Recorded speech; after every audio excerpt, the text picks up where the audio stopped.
Hey, what's up you guys? Welcome back to our channel. If you're new here, we're Mackie and Amanda. I'm Mackie. I'm Amanda. And we're the Spooky Boos. I'm excited for this video. Yeah, me too. I don't know, I'm excited to read the comments of this video. More because I feel like, well, I mean, this is something that I experienced. You've never experienced anything like this, yeah? I don't think so, no. But my experience telling you led us to reading so many on Reddit. I think I figured out what I experienced. I think so too. Oh, the cats are going crazy. I think that I figured out the tail's gonna go right in front. what I experienced. What? Pumpkin? What happened to your beautiful tail? She's got allergies. For like 2 years. But I want to share like my story, I guess, before I say what it is or what we think it is. And then if anyone's experienced anything like this, put it in the freaking comments, because I don't know how to explain it. Yeah, I don't really understand what it is. Like what, I still don't understand how it happened. No, and I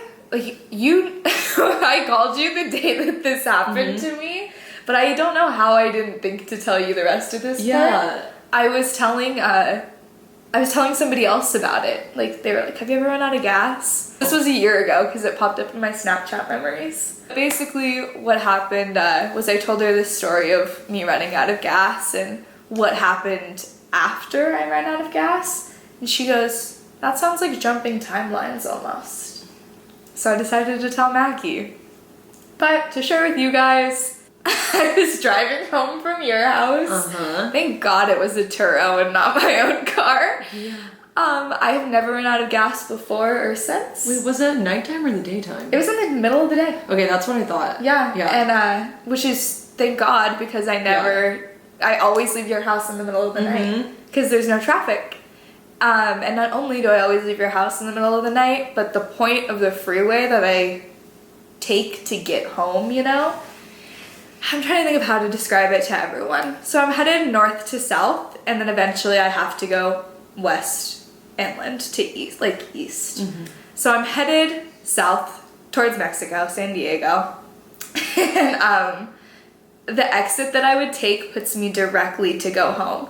And for some reason, this time, after 3 years of driving home from your house, I take an exit that's 2 before. That would make it more difficult for me to get onto the freeway miles away. So I don't even know why I got over or was gonna take this exit, but moral of the story was I did. And while I was getting off, all of a sudden I was on the phone with my mom and I'm like, my car's not accelerating. And she goes, do you have gas? I'm like, what a stupid question. Yeah. Of course I have gas. I've been driving for how many years and I've never not put gas in my tank. And I was like, of course I have gas. And then I looked down at the gas gauge, empty. So embarrassing. Let me know if you've run out of gas. Please make me feel better. But I'm pulling off to the side of the road. I flip my hazards on. And then what I was always taught growing up, and you were taught this too, I guess this is wrong, don't want to spread false info, but I was told that if your car breaks down, or you run out of gas, you're on the side of the road, that you should get out of your car and you should sit, you know, maybe 100 feet, 50 feet behind it, so that if somebody's not paying attention and they hit the back of your car, you're not inside your vehicle and you don't get hurt. Or if you're sitting in front of your car, if somebody hits you from behind, your car and that person are gonna hit you. Yeah. So I was always taught, even like I think it was a traffic safety course, like sit behind your car. Like behind you, mean like at the back of the car? Yeah, sit. Really? Yeah. No, I wasn't taught that. I was taught to get out of the car and like go off to the side away from it. Yeah, so that's basically what I did, but I was behind, you know what I mean? So like if a car would have come up behind and hit, you would have been smashed in between the No. Okay. I was like on the side of the road, like sitting on basically like the passenger side? Yeah, I was on the passenger side sitting on a white little no. You told me to stand right behind the car. I was like right at the trunk. He told me to stand at the trunk. That was not because they're just trying to take me out. Yeah. So I was behind it to the right. Okay. Passenger side. I was there for probably, I don't know, 10 minutes. I called my brother. I felt the coldest breeze by my feet, and I didn't want to say anything, and then Bobby just touched me. I called my brother. Bobby's the cat. I called my brother. He worked at a surf shop right down the street. He went and got a gas can and he was coming to save me. So I'm sitting on the side of the road until all of a sudden a highway patrol car pulled up. And I walked up to their car. Uno reverse, baby. Yeah. I walk up to their car and I'm like, because I'm out of it. Yeah. And I'm like, hey, how's it going? Hi. And they go, are you okay? And I'm like, thinking they're talking about my car being pulled over with the hazard lights on. So I just tell them, yeah, I'm fine. I ran out of gas. I'm fine physically. There was no accident. Just my ego is bruised. I remember saying that. And they go, well, are you okay? And I thought, yeah, physically I'm okay. They told me that they had received multiple calls to the station about a blonde woman in a white Mercedes, which is what I was driving, at my exit, and that there was basically a transient, for a homeless man, and he was, they said, why, Bobby, why? Their words, not mine. They said there was a homeless person beating the shit out of a blonde woman at this exit. And I was shocked when they said that because I'd been sitting here for probably 20 minutes. Like I said, not a single person had pulled off to help me. It's just so weird and specific. I know, I was the only one there. And it wasn't it was one person who got called, or one person who called, and maybe, I don't know, they switched up 2 calls. Maybe someone was getting beat up nearby, and then there was a blonde woman in a white Mercedes on this exit, and they just put 2 and 2 together. But they said that they received multiple calls about a woman who was getting beat up at my exit behind a white Mercedes, which is obvious. I'm the white woman behind the Mercedes. That's you. That's me. That's literally you. And I just looked at them and I was like, I am obviously the blonde with the Mercedes, and I'm at the exit you're talking about, but you're not being nobody. beat up. Yeah, I said nobody has come by. I'm fine. And as I say that, I fuck you not. Man who looks like he's probably homeless, and he's definitely under the influence of something, goes by screaming at me.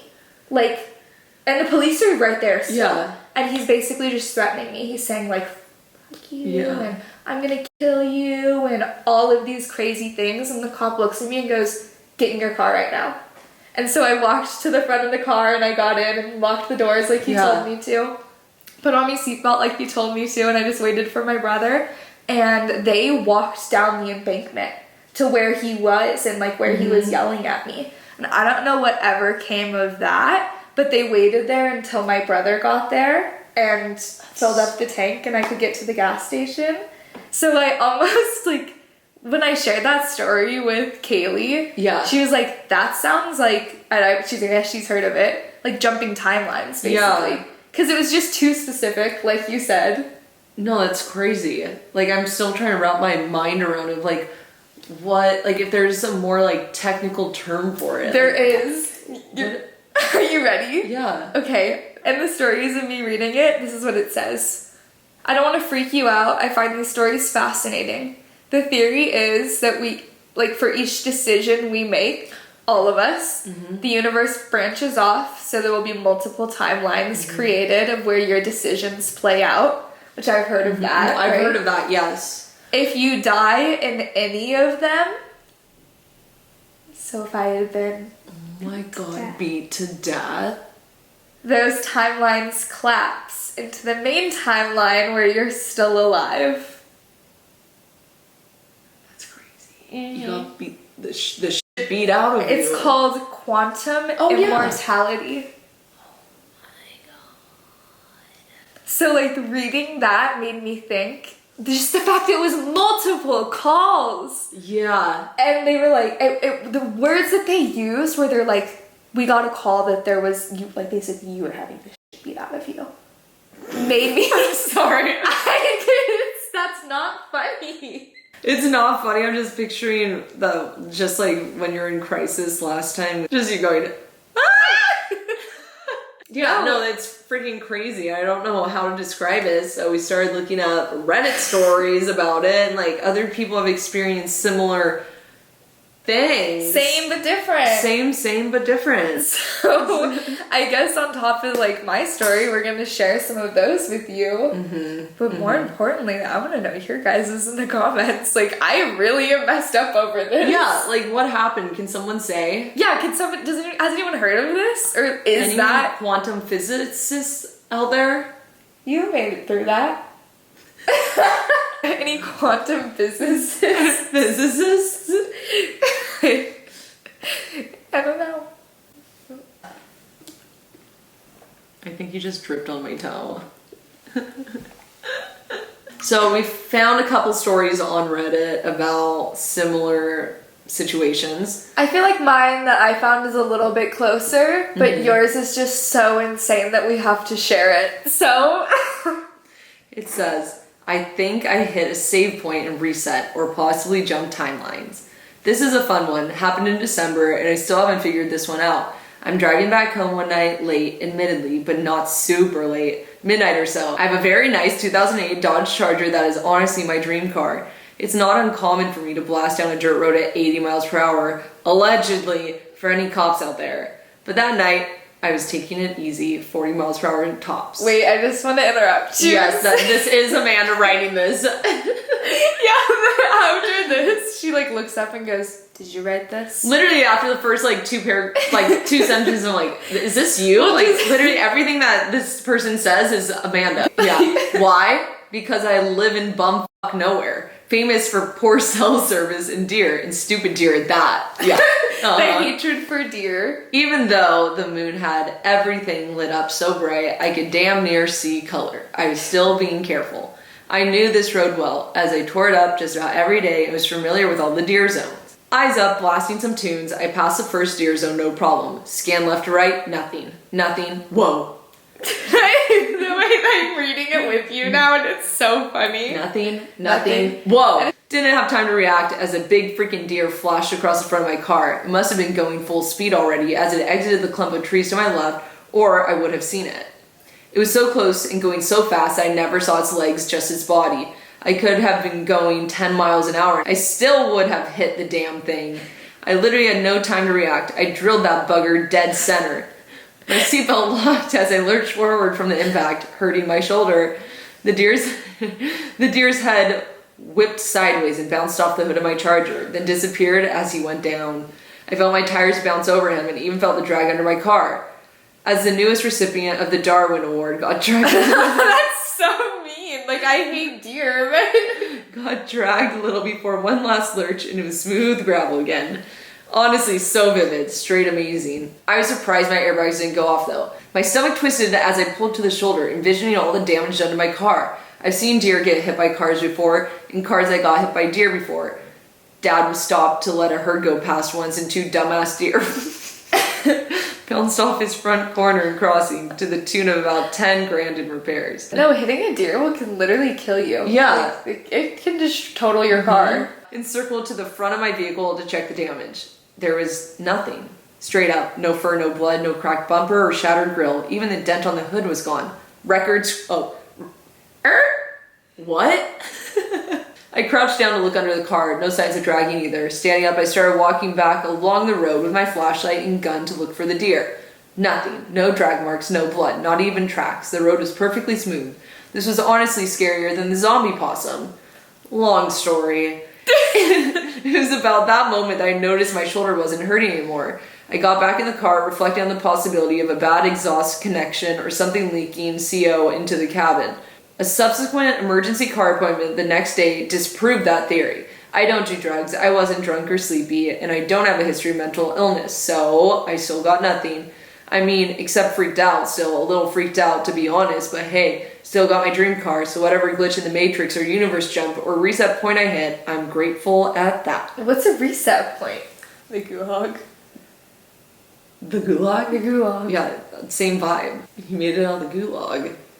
I don't know. I think it's just like somewhere quantum physics, quantum points where things meet up that like if you cross it, it's a reset point. Interesting. Where we spawn back to life. Hmm. You like the bedtime story. Oh. Alright, this one did remind me a little bit more of mine, but still not, I couldn't find anything as similar to mine, so let me know. My strangest moment, a timeline jump from when I died. This person also has a knack for writing. The setting. Mid-1990s on a rural road in South Mississippi. It was springtime, just a few months before we were to graduate high school and leave everything we ever knew behind. My best friend's dad owned a used car dealership. The previous week, he had gotten a small, sporty Mazda convertible. His dad liked to give his new cars a week or so of running around to make sure that he wasn't selling any lemons. So he gave the keys to us and sent us off for a test drive around the rural back roads of the Pine Belt, with the heartfelt promise that both of us would be safe and definitely not speed or drive irresponsibly. A promise we kept until the next intersection. We had been driving... Okay. Oh, I'm sorry, Bobby. We'd been driving around for about an hour before coming to this one section of a 2-lane highway that ran through a floodplain through a small, muddy water creek. The road was on an embankment, so the water would flood every time it rained, so there was a steep 15-foot high drop-off on either side of the road. There is a no pulling over to the side sign, so if you were to break down in this section of the highway, I think you couldn't do that. The stretch we were on was straight, had a small hill that crested at about the halfway mark, or the half mile so on the asphalt. We had been enjoying our freedom. Bobby just beat the shit out of me. Like literally beat the shit out of me. I don't know what got into him. I don't know. Play back the footage. I would love to see you torturing him. Because he doesn't fight for no reason. I was just, ow, fucker. Why? You just pulled a baby. Bobby is docile. Doesn't seem it. The stretch we were on was straight, but had a small hill that crested about the halfway mark.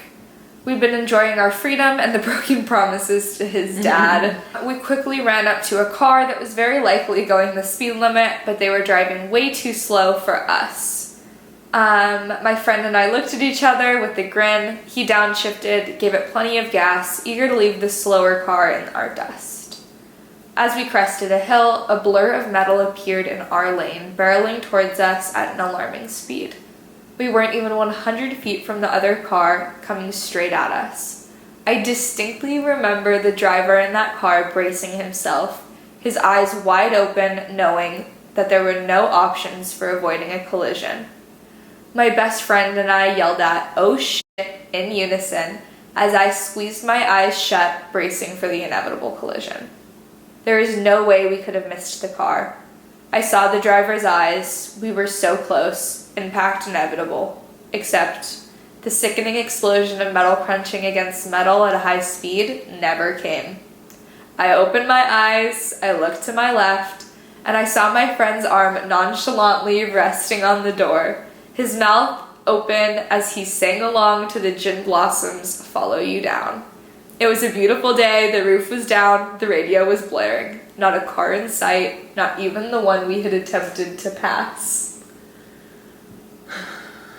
I was a skeptical man, but this incident was one of two things in my life that I simply cannot explain.